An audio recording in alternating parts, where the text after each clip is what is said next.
it's John and Casey here from Are You Real? And we've been sleeping on my pillow now for over a month. And I'm telling you, our sleep has improved drastically. So what are you waiting for? When are you going to jump on board and start experiencing the kind of restorative sleep you need in your life? Are you waiting for a better offer? Well, your wait is over, because if you go to mypillow.com right now, you can take advantage of the MyPillow 4-pack offer, right, John? That's right. You get 2 premium MyPillows and 2 to-go anywhere pillows at half off. Just go to mypillow.com, use my code REAL, and get 50% off. Go to mypillow.com, click on the 4-pack special, and enter promo code REAL, or call 1-800-943-4615. But don't forget, you got to use promo code REAL. Welcome to Are You Real? Finding the Authentic You, the podcast that focuses on Christians that are active in everyday life. Join in as we speak to everyone from successful business owners to educators to athletes about their faith and how it helps them reach out and revolutionize those around them to do the same. And now get ready to roar with your host, the voice of manifestation, Jon Fuller. Hey, Roar Nation, Jon Fuller here, and we are fired up today to jump into our very special guest, Hannah Brencher. Hannah, you ready to rock this thing? I am so ready. Come on now. Okay, so Roar Nation, check this out.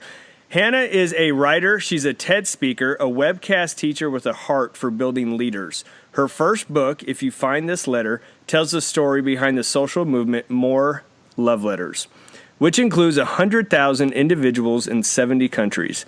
Hannah was named as one of the White House's, quote, woman working to do good, and featured on CNN, World News, The Wall Street Journal, Oprah.com, and Glamour. Hannah lives in Atlanta, Georgia with her husband, Lane. All right, Hannah, that is actually quite an intro, just to be honest, where you go from TED speaker to book to CNN, Oprah. Man, let's dive into some of this awesomeness and who you are and what do you do? Yeah, let's do it. Okay, so jump into, let's just give me a little bit of background of like who you are, what you do, your marriage, things like that. Just kind of surface stuff so we can get a feel for you. Yeah, so I would say first and foremost, I'm a writer. Writing is my biggest passion, what I've always been about. I wrote my first book, just came out with my second book. And I also teach online writing classes. So for people that want to know the discipline of writing, it is an online course that I offer several times a year for people to just dig in and learn more and finally set their butt in the chair and start writing. And so writing's my biggest passion. I also run More Love Letters. Crazy accident, never expected to start a global movement, but it's been a lot of fun. And I live in Atlanta. I relocated to Atlanta about 4 years ago. Got married a year and a half ago to a really sweet Southern man. We love them sweet Southern men, don't we? Yeah, his name is Lane. He's very Southern. Go Lane. But he's awesome. And we just, we're enjoying being newly married, spending time with friends, traveling around the country, all the good stuff. So, life's really fun. So we got something in common. I married a Southern girl.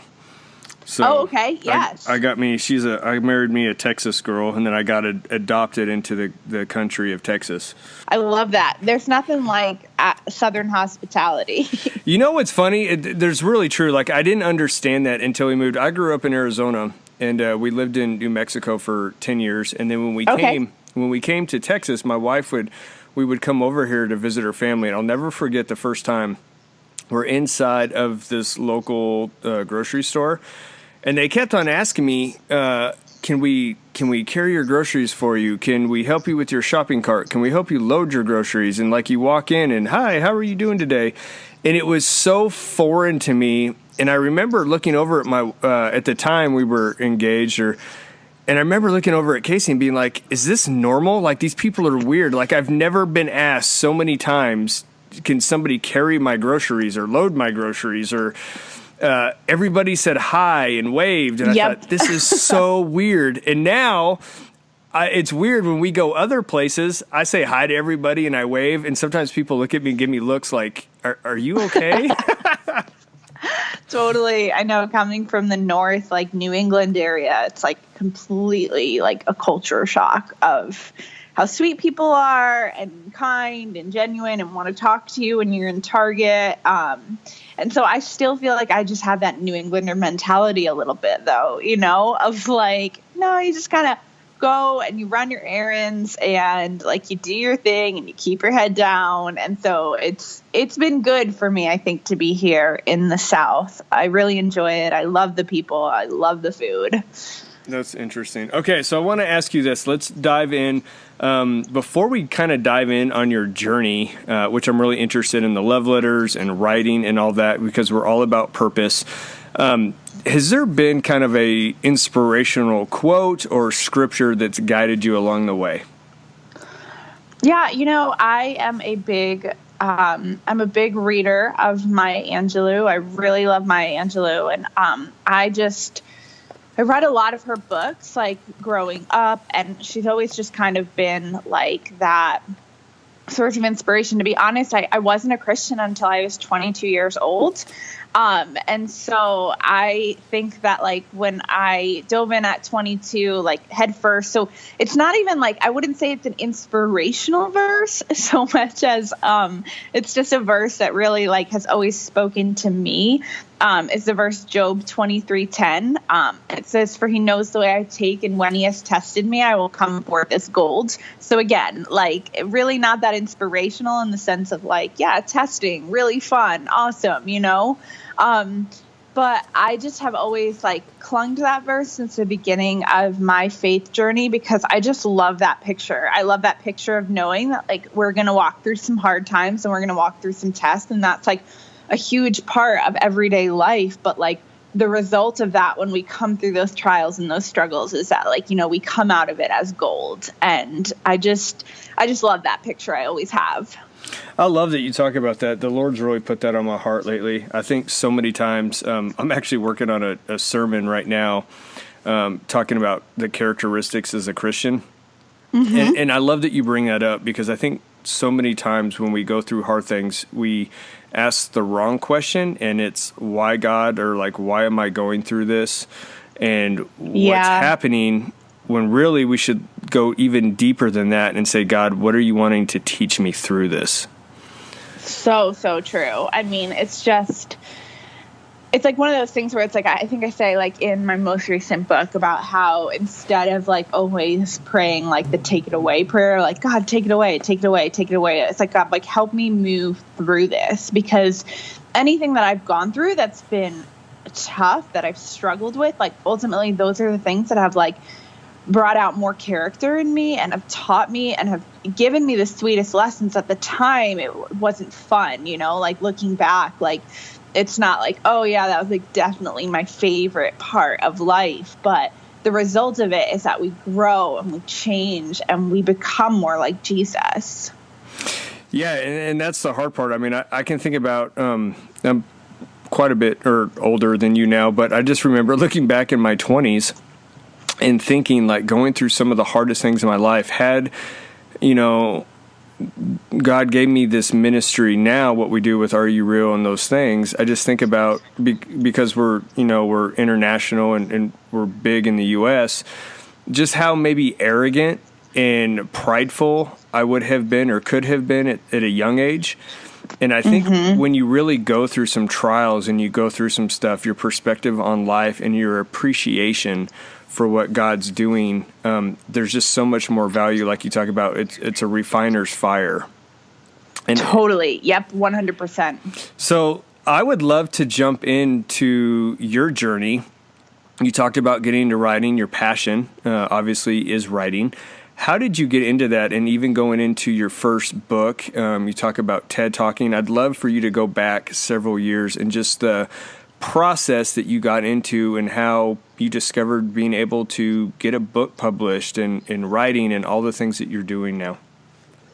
Yeah, so I mean, ever since I was a little girl, I always, like, since I was 6 years old, I thought that I would be a writer. My grandmother told me that I was going to be a writer, and at that age, you're like, you don't doubt it. Like, you don't realize that, like, a lot of people would consider writing to be like a pipe dream, you know, as you get older. And so I just always sat down and I would write. And I think it was when I was 9 years old that I wrote my first novel, if you would call it that. And I just remember this is what I would do. I would spend the whole entire year writing a novel. And then in the month of like November, my mom would help me print it and bind it and put it together. And I would give it to all my friends and family for like their Christmas gift. And I did this up until I think I was like 15 years old. So I think there was like 6 or 7 books that I wrote during that time.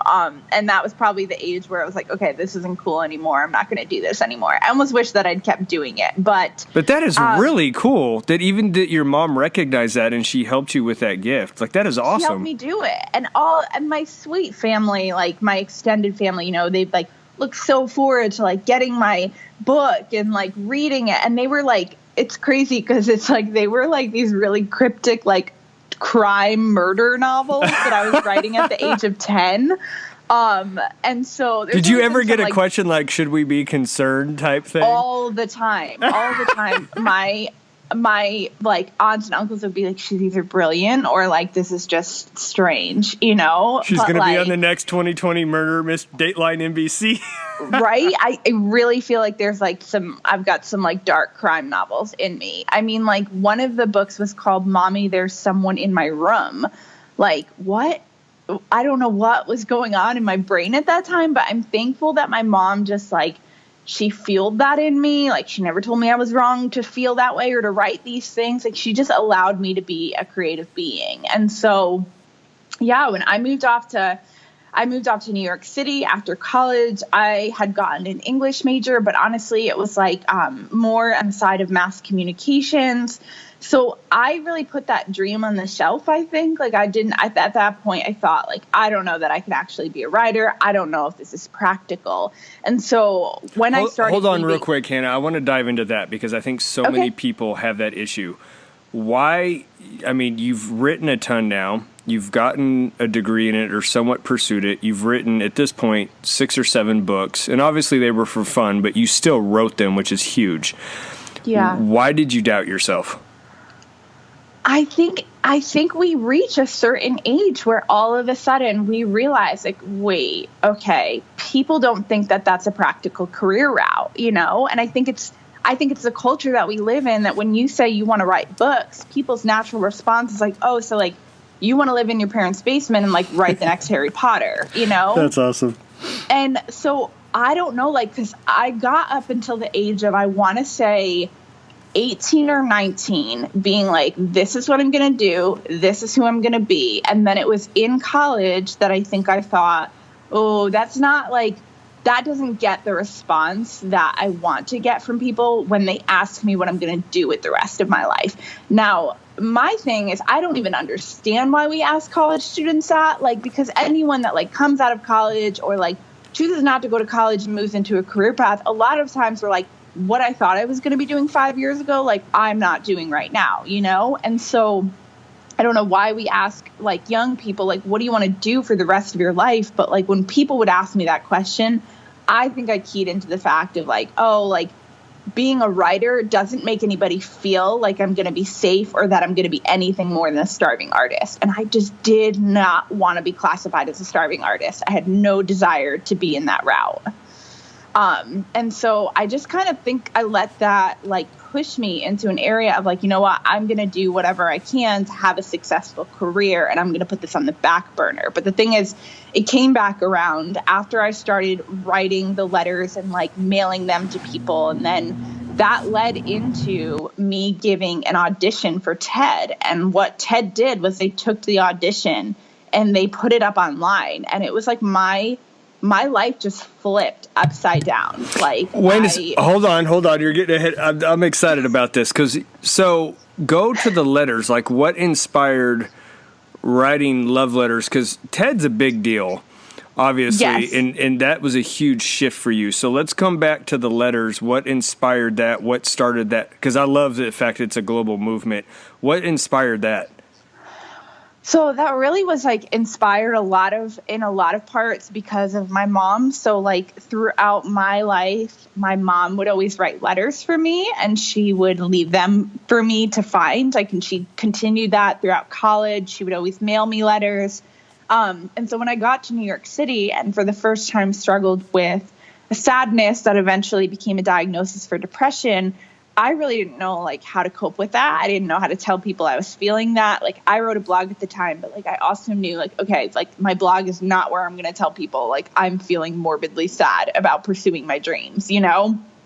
And so I started to write letters, and I would write letters to people that I would see around New York City, and then I would fold them up and I would leave them behind. And so it was almost like I was getting to write like these pages of my diary and then just let them go.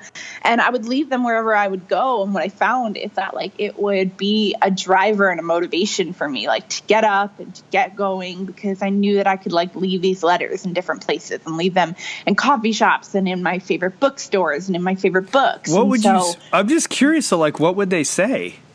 So they would be a combination of like inspiration, knowing like, okay, like if I'm feeling this, I can't be the only one. Like when you get onto the subway in New York City, you're just like, man, no one really looks happy. No one looks full of joy. Everybody's kind of to themselves. And it can feel really lonely. And that loneliness just kind of overtook me. And so I would try to encourage people and write the words that I really needed to hear. But I also like would just be really honest about the place that I was in, because I felt the freedom in being able to say it and then let it go and it would be gone, you know? And so it was a mix of both of those things in those letters that I would leave behind. So was there any way for people to contact you or anything, or it was just like you just ended the note? I'm just curious, did you ever get feedback from any of them, anything? So those first letters that I left around New York City, I did not put any contact details. It didn't even occur to me until I think one of my friends or somebody said to me like, oh, you should put a way for people to find you. And so then I started to like write my blog on like the letters. But I honestly, like, I always felt weird about that. I liked that it was anonymous. I liked that you didn't know who it was. I didn't want people to contact me because, like, what would they say? Like, I don't know. I found your letter. I feel the same way as you. Like, it wasn't until I blogged about leaving letters around New York City and put the question out there to people, like, if you need a love letter, I will write it to you, that my inbox filled up with hundreds of people asking me to write them letters.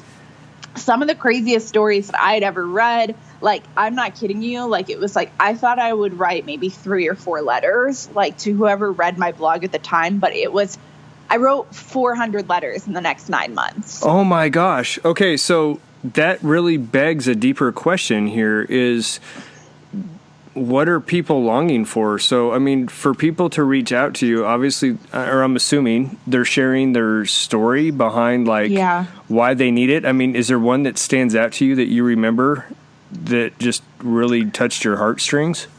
I mean, there were so many at that time. What I do remember most about that time, though, was, like, first off, I just was floored by the amount of, like, young women that were reaching out that, like, seemingly had it all, you know, like going to Ivy League schools, like killing it, and still feeling like this crippling loneliness and this pressure and this feeling of, like, I'm not enough. And so for me, it felt like the veil kind of got dropped and I could no longer feel or think that I was the only one. I wasn't the only one. I knew I wasn't the only one.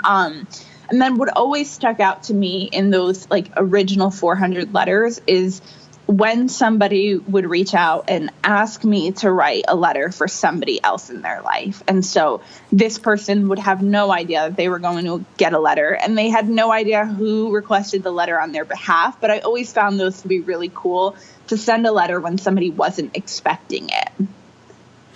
That's powerful. And I'll tell you this, one of my giftings is prophetic, and just hearing God's voice for people's lives. And it's been amazing to do that, because what I've always sensed, and when the Lord gives me a word for somebody, is always his heart for them. And what I see that is, what I love about what you're doing is you're speaking. It's almost like you're tapped into the Father and just being able to pour out his love on people without having a religious label on it. It's not like you're saying, hey, I'm a Christian or whatever, or God, thus saith the Lord, just something stupid. But you know what I'm saying? It's like, it's authentic and it's his love without having to speak Christianese, if that makes sense. Well, and that's what's so interesting about it, is that I wasn't a Christian at the time, you know? So it's like, that's even better.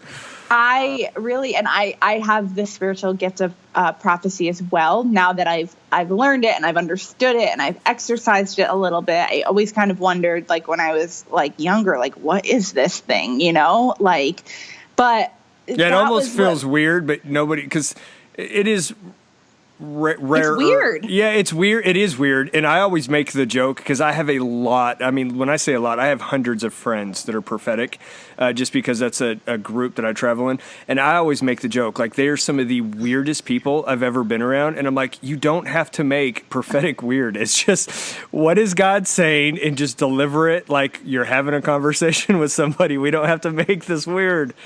Oh man, I wish I had like a traveling group of 100 or so prophetic people. That would be awesome. I'd be like, please tell me what God's saying today. I'll get you plugged in with a cool group of people, but I'm just telling you, like, it does not have to.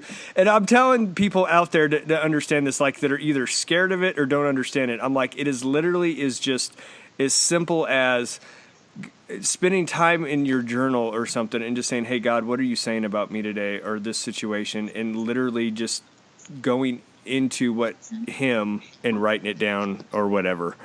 Like, I feel like it's like I'm newly kind of like I guess like exercising the gift more, you know, like I told my friends, like, I think it was last Easter or whatever, like, I think I have this gift of prophecy, but like, what do you do when you think you have a spiritual gift, you know? And they were like, you just have to find like safe places where you can kind of just like test it out, you know? But I like told my mom, like, I'm like, it's like, to me, it feels like a water faucet of like, if I sit and I just allow the Spirit to move and like, I'll just start writing things down and it will be a word for that person and that person, and that person. It's a little bit like, you're almost like, okay, I have to know that when I sit down and I allow this to happen, it's going to happen and I don't need to be freaked out by it, you know, because some of the words are just so specific that you're like, this is wild. Like, there's no denying this. So just to help you out, and I'm going to throw a plug in here for some of my friends because I love them. It's Sean Bowles' ministry. Okay. He's got a book called God Secrets. They allowed me, I went and hosted their God Secrets event about a month ago with my wife over in Dallas. There was 1,500 people there. It was insane.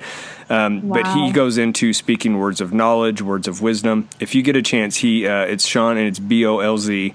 But he is there's a lot of people out there, but he's one of the most practical type people out there that just, to me, that brings normalcy to hearing God's voice. Love that. I'm totally going to look that up. Okay, so let's go into, so you write a bunch of letters, you're getting feedback, and somehow let's go into TED Talk, because that's a huge deal to get. I inspire someday to get to speak at do a TED Talk. So I really do. I just think it's cool just to say you got to do it. So how did that happen?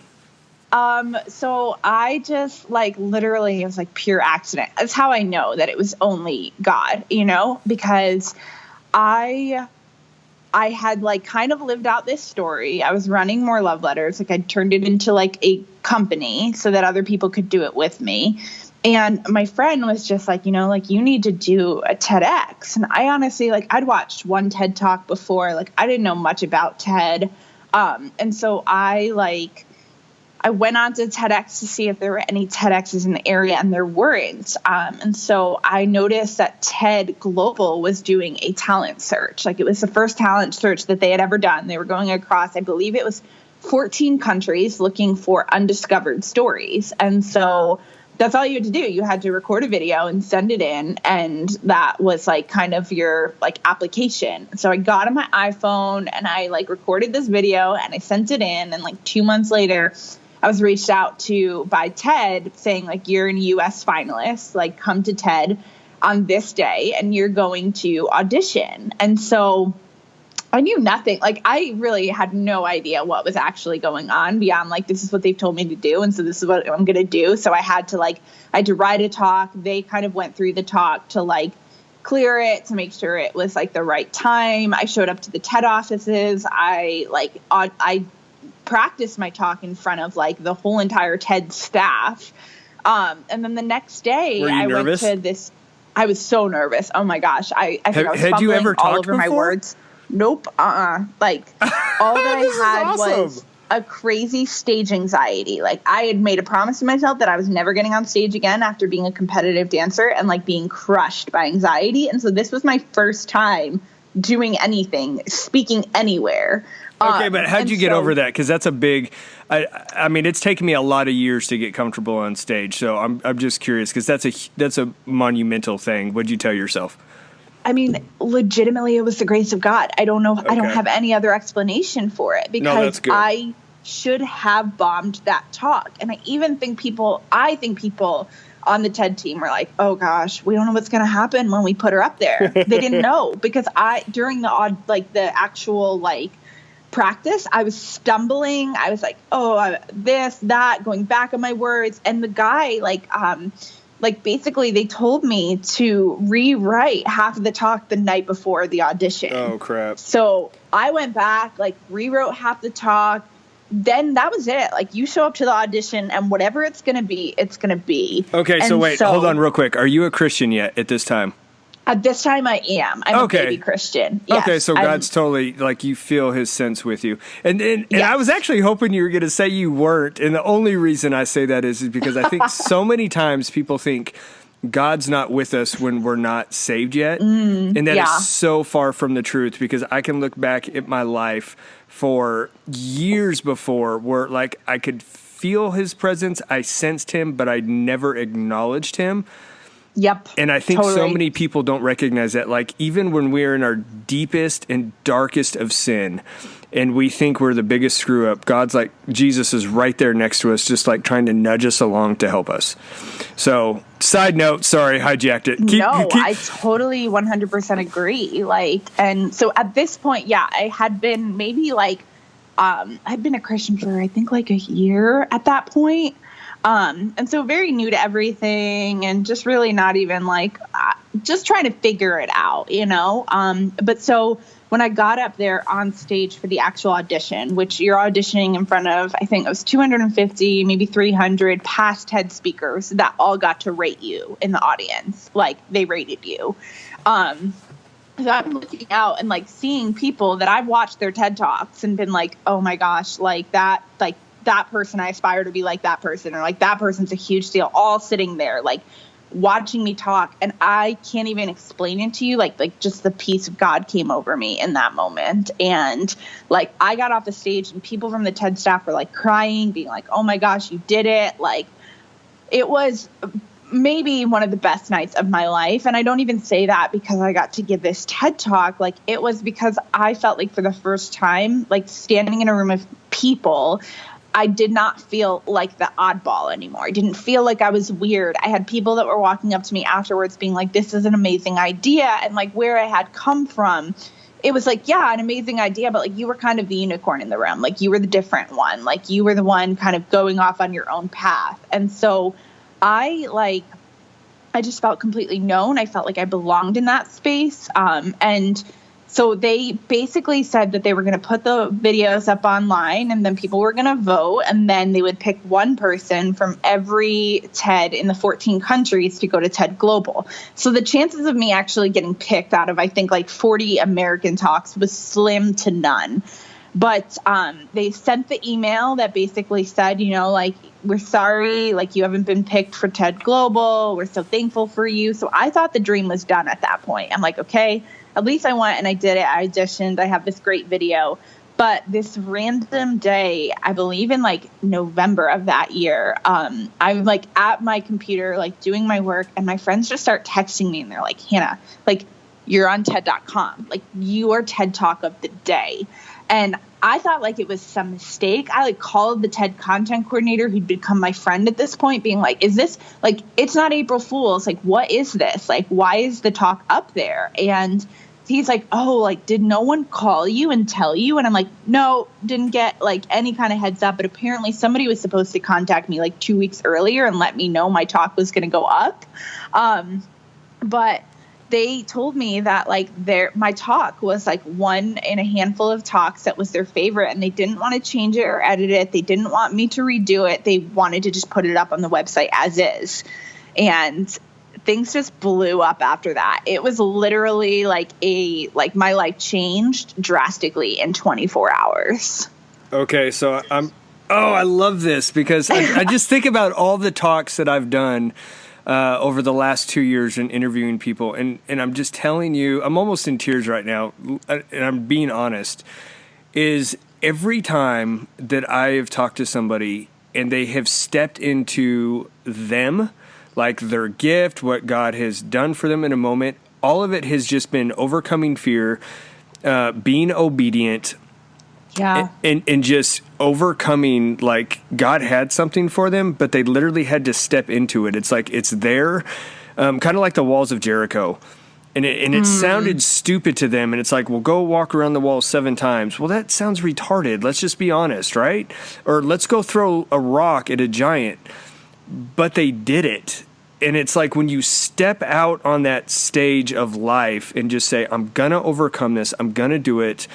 I have a gift. Maybe I don't have a gift for it. I don't know, but I'm just going to do it and see what happens. And like, that was life-changing for you. Yeah. And it came with that willingness to step out, because like when people say like, oh, I want to be a speaker, I want to do this, I'm like, that wasn't part of my plan. That was not something I wanted. I wanted to write. That's all I've ever wanted to do. And so like putting me up on a stage in front of people like really wasn't something that I was interested in. And you asked about like, you know, like how do you get over that in the face of giving talks and being really nervous? Like honestly, like that might have been the first talk, but like for the next, I would say 1.5 to 2 years, like I was like on the verge of panic attacks every time I had to give a talk. But like I said yes every single time, because I'm like, what else is there to do? You know, like I just have to say yes. And I remember praying at some point, I think like 2 years into it, God, like if this is going to like keep happening, like if you have this for me, like I'm just praying that at some point, like that I can enjoy this, like that the best moment for me won't be when the talk is over and I can go home, you know? And he's totally done that and like caused me to like be able to get up on stage and enjoy it. But like the nerves, like that fear, it does not go away until I hit the stage. Like it is always with me. I carry it with me, and it starts early. So it's like if I have to give a talk on like a Thursday, I will carry the burden up until Thursday. Like, and it's just one of those things where it hasn't changed yet. Like, and so this is the stage that I'm in of like knowing that like I carry this thing up until I'm able to release it. Okay, so next 24 hours, it gets released. Like, what happens after that? I'm dying to know, because this is like a novel. Like, you just hit the climax. I'm, like, curious. I'm like, what happened?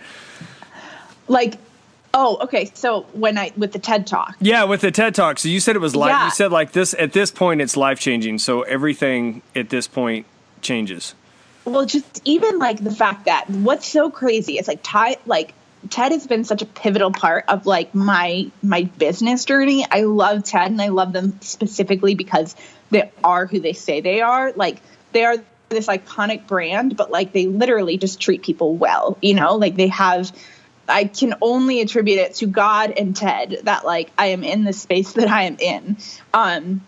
But like, so the weekend that I gave that TED audition, I also knew that I was going to walk in on Monday and quit my full-time job, because this was the time that everybody around me was like, Hannah, you need to quit. You need to do this. Like, you're young. This is the time to do it. Like, you can't waste any time. And like, I was the one that wanted to stay in my job. And so I gave the TED Talk and then literally walked in on Monday and left my full-time job. Like I gave a 6 weeks notice because I wanted to be just really mindful and like, that's awesome. I wanted to be careful, but I was taken on by this woman who I did freelance work for her. And she also was very much like, you know, like I'm going to take you on, I'm going to pay you this, but like, I really want you to like build into this gift that you have. And I think that there is a book inside of you. And so I was working for her up until in November, the day that the TED Talk came online.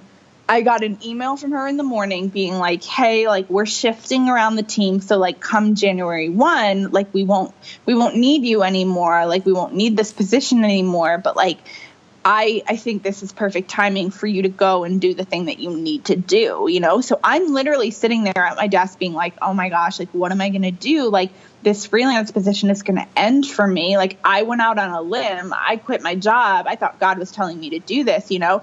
And I honestly didn't even have any time to panic because 2 hours later is when the TED Talk went up online. And like, I was reached out to by movie companies wanting to buy my life rights. I was reached out to by 5 or 6 literary agents, like wanting to buy the book. I was started to be reached out to by colleges, conferences that wanted to bring me to speak there. So it literally was like, I went from like, okay, my freelance position is ending to like, nope, this is perfect timing for like what God is going to do.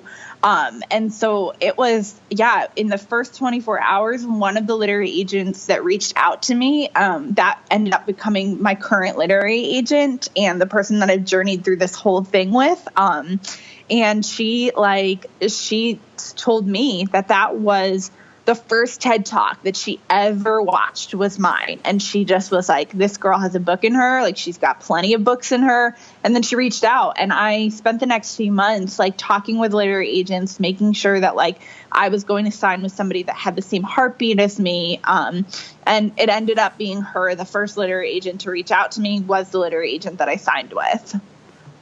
That is amazing. I am like so excited about that. Are you a responsible person who finds yourself growing deeper and deeper in credit card debt and you're not sure how to fix the problem? Then get ready for a toll-free number that will put you on a path to financial recovery. Trinity Debt Management is a nonprofit organization that will consolidate your accounts into one easy-to-manage monthly payment. Put a stop to late fees and over-limit charges, reduce your interest rates by as much as 60%, and possibly improve your credit score. You'll save thousands and become debt-free for keeps. It's not a loan. It's a smart way to relieve your stress, meet your obligations, and preserve your self-respect. If your debt has you down, we should talk. Gather up your bills and call this toll-free number for a free, no-obligation debt analysis, 1-800-741-8205. Again, that number, 1-800-741-8205. You don't want to miss this opportunity. Give us a call today. Okay, so life has totally changed. You've put in your notice. You're stepping into this. At that point, what do you feel like God's doing? Like, do you feel like a pull in a direction, or what do you feel like? Is this that kind of moment where you're like, it's all coming together? Yeah, it was some kind of moment. I mean, I think it's like one of those things where it's like, God, like, I don't know, like, you know, you kind of are like, did I hear you? Did I not hear you? Like, are you calling me to do this? Like, you know, for me, I am so much like I am my father's daughter. My dad is very practical, like very much like, okay, like you go to a job, you work this many hours, like you get paid to do this, you know? And so for me to like quit my stable job to go and do this, like follow this dream felt crazy to me, like felt like, what am I doing? You know?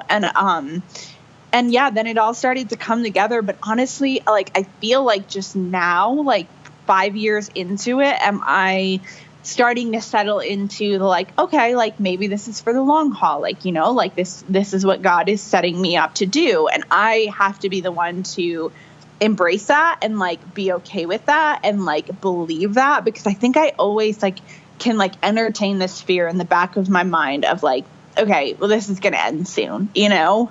Right. So I'm just curious, what did you, and we'll tell people to go check out, we'll post a link to your TED Talk, but what was your talk about? My talk was about the love letters. And so it was about those letters, but also about just like connection and presence in the digital age, which has always been like a big passion of mine, even before, like when I was in college. I just remember social media like coming out. Facebook had been around, but like Twitter came into the forefront, I think, when I was like in my second year of college, and I was working at an internship for a PR firm. And so I just remember thinking like, man, like this social media thing, like this is going to be a big deal. But I always had this feeling like in the pit of me of like, this is also going to be something that's like going to cause like crazy disconnect among us. And I just always felt it. And so I talked about that in the talk, and it's been something that has continued to be at the forefront of the things that I create and the things that I talk about now, because now we're actually just starting to get like the research that backs that social media is making us more disconnected and is making us sad and anxious and lonely. So yeah, I just always had it in the deep of me, like before then. That's interesting. I just think it's so sad. I read a article, or I read something the other day that basically said along the lines is because of social media and the things that what you're talking about, that one of the best things we can always pursue is communication and improving our speaking. Because where robots and different things will be able to replace us, those nothing will ever replace that one-on-one connectiveness and being able to communicate. Totally. I completely 100% agree. Okay. So let me ask you, what do you feel like your biggest strength is? So I would say that my biggest strength, I don't know. I think that I guess it would be a cop out to be like, oh, I think that my biggest strength is writing, even though I think that like writing is like, no, it's a gift. It's a gift though. Yeah. I think communication in general is my greatest strength. Like, I think I'm a good communicator, and I'm good at getting a point across in like a creative manner. And so like, it's like my communication infused with creativity. I like it. What would you say your biggest weakness is? Possibly an overextension of your strength, or something totally different? I think my biggest weakness is like, I don't know, like I can tend to be like really insecure, or I like feel like, oh, I don't know if people like me, you know, like, and it's self-deprecating. So like even tonight, like we have like a birthday party. It's my 30th birthday today. It's your birthday today? Yeah. Yay. Happy birthday. So we're celebrating, and I'm so nervous. I'm like, what if no one comes to the party? You know, like it's always in the back of my mind. And it's like, I have to be careful not to let that fear be the thing that leads me or guides me. Okay. I appreciate the honesty. I think a lot of people struggle with that. And it's just a matter of, like you said, just pushing through and just allowing the Lord to do whatever he's doing. Totally. So. 100%. Okay. So, I may or may not do this show in two parts just because we have gone long, but I feel like you just had so much value to give everybody. But I want to jump into your newest book, is actually what I have in my hand right now. It says "Come Matter Here." The newest thing. What inspired you, and what is the book about?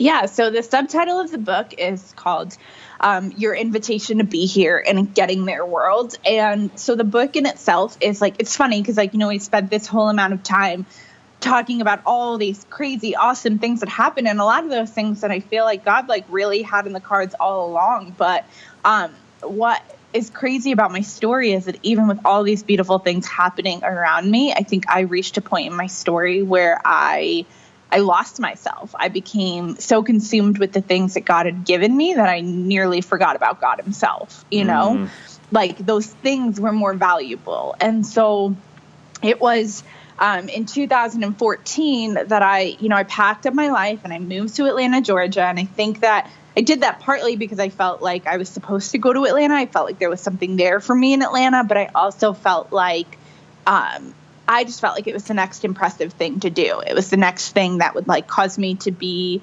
like, just stay impressive in a lot of ways. And I don't mean that like I don't think like I felt that in like a prideful way of like, oh, I want to be really impressive to people. But like you don't even realize when you're intoxicated by that. You're intoxicated by like being the one that's always doing the really cool thing. And so I moved to Atlanta and like very quickly realized that like all of these things that I had taken for granted, like friendships, community, church, roots, all of those things, like they do not happen instantly and they do not happen overnight. Even if you have bouts of success that happen overnight, like the stuff of this lifetime that actually matters, like does not come in a matter of 24 hours. And, I was kind of going through a very severe depression in 2014 into 2015, where I really didn't know if I was coming out of it. I didn't know that I would ever be better, that I would ever be able to work again. A paralyzing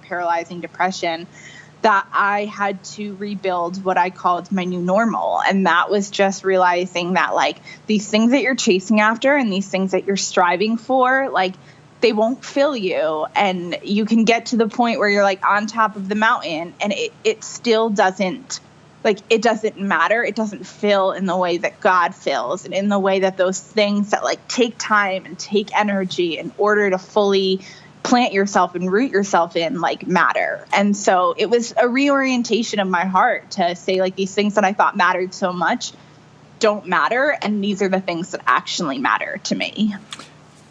I'm just curious, at what point, because I agree with you, it is so, like, you can't rebuild, like, the value of friendship and community, church, and all those things. It's kind of like the grass is greener somewhere else type totally. deal. What kind of, did you have that moment, like, you moved, and then all of a sudden you just, like, became lonely, or stuff just hit you, and you're like, what's going on here? Yeah, I mean, I went through the initial honeymoon phase of like, I'm in a new city and like everything is new and everybody's really friendly. And so I felt like at that point though, that like, I remember actually the specific moment of like the loneliness was kind of starting to close in. And the thing is, I didn't know, like having gone through depression once in New York City, I really thought depression was like the chicken pox. I thought like you have it once and then you never deal with it again. So like when the depression was creeping back I don't know like, where you got that conclusion or who lied to you on that one, but that's a new one for me. Well, but the thing is, like, no one talked to me about depression growing up. I had no idea that it ran in my family. We never gave it a name. Like, I look back on my childhood and I'm like, I was a really, really anxious child. And we just considered it to be normal. And, like, so even when I got this diagnosis of depression when I lived in New York City, I'm like, I don't know what you do with this. You know, like, I didn't know anything about, like, the fact that depression could be something that comes up in the long term. Like it could be something that keeps coming back. And so I remember though that like being here in Atlanta and like the honeymoon had kind of worn off. And it was one of those moments or those valleys where you're like, okay, God, like I thought that I was supposed to come here, but like maybe I didn't hear your voice. Maybe I just thought it was me speaking in a God voice, you know, like those moments in our faith that I think all of us have of like, I don't really know what's going on. And like, I don't even know like if I'm in this. And so I remember sitting in my coffee shop, in my favorite coffee shop here in Atlanta. And I remember the owner coming up to me and he just said to me at one point, he was like, you know, like, I just wonder about you. And I was like, oh, like, really? Like, well, what do you wonder about? You know, like, and he just said, I just wonder who picks you up from the airport. That's all. And he like said it and then like walked away from me. And it felt like it was like this movie moment, you know, dude, because that's like deep.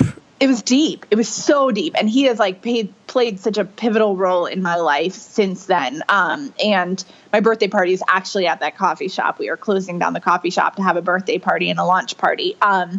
But I just remember I felt like he was the first person in all of this to just kind of peel back the layers and be like, I see you and I see what you're doing. And I'm realizing that like, you're not doing the work of planning down the roots. Like you're staying here long enough to impress people, pick up your suitcase and run somewhere else. And that was the moment that I just kind of was like, oh gosh, like, what am I doing here? Like, this isn't enough. And I was like emotional, like kind of like life crises of like, yeah, who does pick me up from the airport? And like, do I even ask them to pick me up from the airport? Or like, am I so self-sufficient and independent that I'm like, I don't need people and I don't need to let people in? And that moment was just really pivotal for me. Wow. I'm really amazed at his question because it's a really indirect way of asking something very blunt. But yes, right? I mean, it really is. I'm really impressed with the question, though, because I was just thinking about that myself. If somebody was to ask me that, I'd be like, well, I don't know. Obviously, my wife or, one of my kids, but you didn't have that. So I'm thinking going beyond that, what friend do I ask? And then really the question becomes, well, like for me, it's, well, I always feel like I'm intruding on somebody. I'd hate to ask somebody to go out of their way to come get me. And then when I think about it, I think, but that's not relational. That's not building friendship. That's, you're missing the point of life, that what God's given us is to connect with people. Exactly. And I mean, like, I totally think he was 100% asking that like a rhetorical question of like, yeah, I'm just going to drive a point home with you. But like, I mean, I just felt like God went to such great lengths multiple times to tell me like, no, there is a purpose for you being here in Atlanta, but it's not what you thought it was going to be. And that's most often what we think when we go somewhere new, when it's a new adventure. We're like, it's going to be great. It's going to be awesome. And then God is just like, I didn't bring you here to meet your expectations. Like, I brought you here for your transformation. And those two things are very different, and so it was him. And I remember at one point flying back to Connecticut and, meeting with my spiritual mentor and asking her, like, can I come home yet? Like, am I done? Like, can I be done now? Like 6 months in, like I moved in a new city. And I think that the part of me that's like the romantic and like the writer was like, this is going to be very similar to the journey that my mother had. I mean, my mother broke off an engagement, moved to New Mexico and lived there for several years before coming home and like meeting my father. And I just thought, I'm going to make that trip really expedited and quick, go out, see the world, come back, And my mentor just like, I remember her saying to me like, no, like you can't come home now. Like you're in the valley. And she said specifically, you're in the valley. And she said, you've had a lot of high highs and a lot of low lows, and God wants you to learn how to walk in everyday life. And I hated that answer. I did not want that answer. Who wants to learn how to walk in everyday life? Right. But I love so obviously you stayed, correct? I did. I tried to leave and I stayed though. So, I mean, there was a time throughout that depression that I was ping ponging back and forth. I was in Connecticut. I was in Atlanta. I was in Connecticut. I was in Atlanta. And I remember we were so close to just literally like packing up a U-Haul truck, like, and driving me back to Connecticut so that I could recover, like surrounded by people that really knew me. And I was kind of on the up. I was taking medication at that point. Like I was getting stronger. And I remember walking through the airport, like on the way back from a speaking engagement, because I honored every speaking engagement that I had during this depression, which was probably the hardest challenge of my life, like to like have people like getting me to the airport and like getting me on the plane and like staying with me on the phone in the hotel rooms. Like I'd go speak and then I would come right home. But I did every speaking engagement during that time. And I remember walking through the airport. Airports seemed to be a theme in my life. And I just like said to myself, like, I just want to go back to normal. Like, I really just want to go back to normal. And I just heard God like audibly say, but like, you weren't happy then. Like that didn't make you happy. And that was the moment that I realized, like, yeah, if I choose to leave Atlanta right now, I will be running from everything that God was planning for me. Like I'm running too soon. Like the story isn't finished yet. And so I made that decision that I was going to stay and I was going to recover in Atlanta. And the only option that I had was to plant roots down and to make friends and to be honest with people and just like pursue health and friendship and relationships and faith above anything else that I thought it was important to pursue. My biggest takeaway from that, obviously you dropped a ton, but having a mentor or somebody in your life that's, that's been through stuff or that's older, and then submitting to that authority. Yes, 100%. Because had you not submitted, think about, you wouldn't be where you're at today, and you wouldn't even written this book, possibly, had you not submitted to your mentor to say, no, you need to stay because you need to go through this, because the book is kind of the outcome of some of your darkest moments coming through that. But had you left the process early, you might, kind of like the Israelites, you might be still going around that mountain again.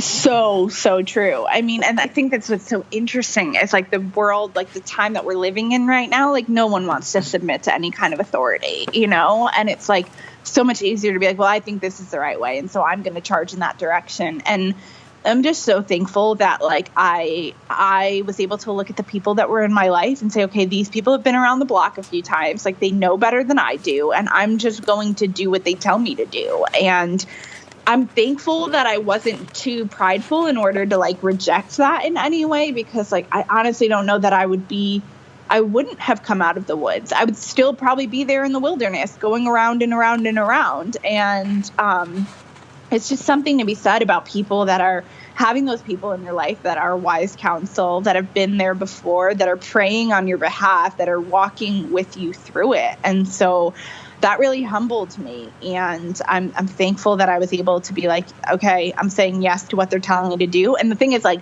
the stuff that they were telling me, like, it was not sugar-coated in any way. It was not to stroke my ego. Like, it was basically, this is what you need to know, and this is what you need to do. And it just was like it was at moments like either you're going to listen or you're not going to listen, but like, this is the way out. Wise words. Okay. So I'm going to jump over real quick to chapter 16.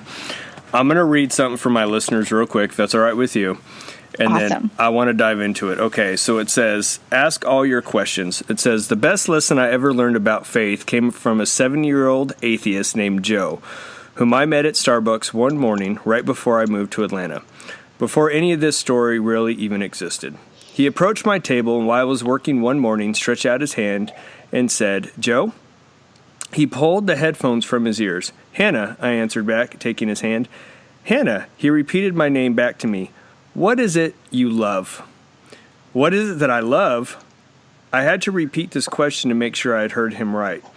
It's sad that we don't really ask that question often. We ask questions like, what do you do? And we assign worth to a person based on their answer.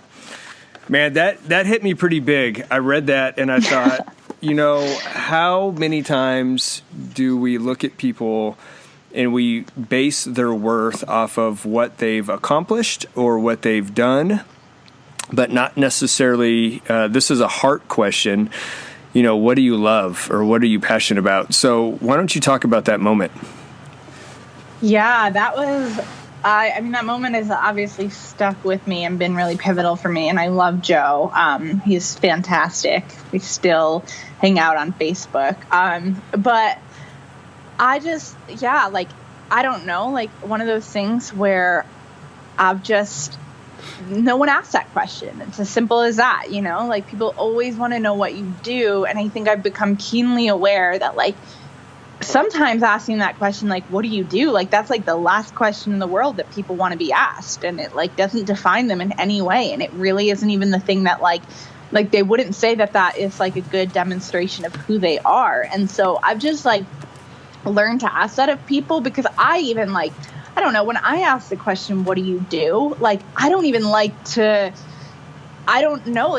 asking it. I kind of cringe when I ask that question as like a default question, And so asking that question of like, what do you love? Like, it felt like somebody was just like, they were seeing me and they wanted to know what I was about. And I wasn't even equipped to answer that question. I wasn't prepared for it at all. And so it's a really good way to unlock people and figure out what they're about, what matters most to them. It's a good question. I'm going to start using it because I'm really curious what kind of answers that you get. And, the other question I thought that I would love to ask people is, what are you passionate about? Yes, totally. Because if you immediately just ask, what do you do? And the person really isn't passionate about it, really doesn't even care about the job they do, it deflates the conversation. Yeah, because you're hitting a sore spot or a pain point because they might be in the middle of something that they, like you said, they absolutely hate. And then you just probe something like a wound or a sore. Totally. So as we start to wrap up the show, I want to ask you this. If you were to go back to the younger you, you're going to give yourself any advice. You can't change anything that you're going to go through, but you're going to go give yourself a pep talk. what advice would you give the younger you and what age? So I think that I would I would just tell myself to calm down, I'm like, I take things so seriously still to this day. I'm learning to just kind of soak up more joy and just be more in the moment. But I think whereas I spent all of this time worrying about will this work out or will that work out or can I do this or can I not do this? All of that stuff, you look back and you're like, it doesn't matter. It didn't matter. And so I think it's just reminding myself to calm down, be in the moment, enjoy yourself, find the joy and dedicate yourself to that. So you go back to probably teenage years or maybe a little before that? All of it, every bit of it. I was so earliest anxious. Memory I'm going back to. Earliest memory. I mean, this is my neighbors, we all what we called it queasy. So they would just be oh, Hannah's queasy, and that was my way of saying I'm really anxious, but I was anxious about everything. And so I would say of all the things that's been the hardest for me to attain in my life, it's been joy. Joy doesn't come naturally or easily to me like it does for some other people. I have to work extra hard to be in the moment or to feel joy over things. And so I think, I would probably go back and just tell myself teen years, childhood years, all throughout building and cultivating this business of calm down and enjoy yourself and soak up the moment and just be in the moment, don't be 5 years in the future. Don't be 5 years in the past. Just be here now. So I got a challenge for you, Hannah. This is going to be good. Okay. And I would like some feedback in the future, maybe even 30 days on this. Okay. Okay. I'd be really curious. So if you have the gift of prophetic and just, you're able to hear God's voice, what he's saying in your life. My challenge to you is to start the journal process of asking the Lord, what does joy look like for me today? Okay. Yes, I'm going to write this down. And just see, I would love to hear your journey over the next 30 days, every day, because it's going to be different. Maybe he has something different, a relationship, a friendship, something with your husband, a coworker, just anything, but what that joy looks like specifically for you today and how to walk that out and to be purposeful on joy for the day. I love that. You're right. I know because and that's why I was saying it's the water faucet. It's I can turn it on if I want to, but sometimes you're just a little bit nervous to sit there because you don't know what's going to come out. That's funny you said that, man. I got so many journals of stuff where I've just spent literally a half hour or an hour just journaling, not even knowing what I'm writing. I'm just writing as fast as I can write because I'm hearing stuff. And then I go back and read it, and I'm like, this is really good. And then I laugh about it, but I'm like, but I didn't write it because I just was writing what I felt like the Lord was saying because I'm thinking, I don't write this good. No, but this is the thing. That was happening to me in college when I wasn't a believer. And what I was I couldn't explain it to anybody. I'm there's just this thing that happens. I start writing, and then all of a sudden, I'm not writing anymore. It's not me anymore. And I read some of this stuff back to my mom, and my mom, who is a believer, but didn't really know much about the prophetic, was just what is this? This is kind of weird. It was one of those things where it's I didn't know until I knew. And I was oh my gosh, it's just, I need to cultivate it more. I need to not be afraid of it. I don't know why, there's this fear that comes when I go to sit down to do it. I don't know what's going to happen. Yeah, I'll get you plugged in with the group. And my wife, we do stuff together. We've done group things with our kids. There's a lot of things. And again, check out Sean's stuff and different things. But I'll get you connected in a cool group of people, and you'll enjoy it because it really helps you. It's like writing. It's a process, and you get better at it, and it's fun. So yeah, it's really fun when you've got a word for somebody else. You're this is so cool. That was so specific, It is. It's powerful. Okay, so you just gave yourself advice, the younger you. As we wrap up the show, what advice would you give my audience? Gosh, that's a good one. So I think that going off of the vein of asking that question, what is it that you love? What do you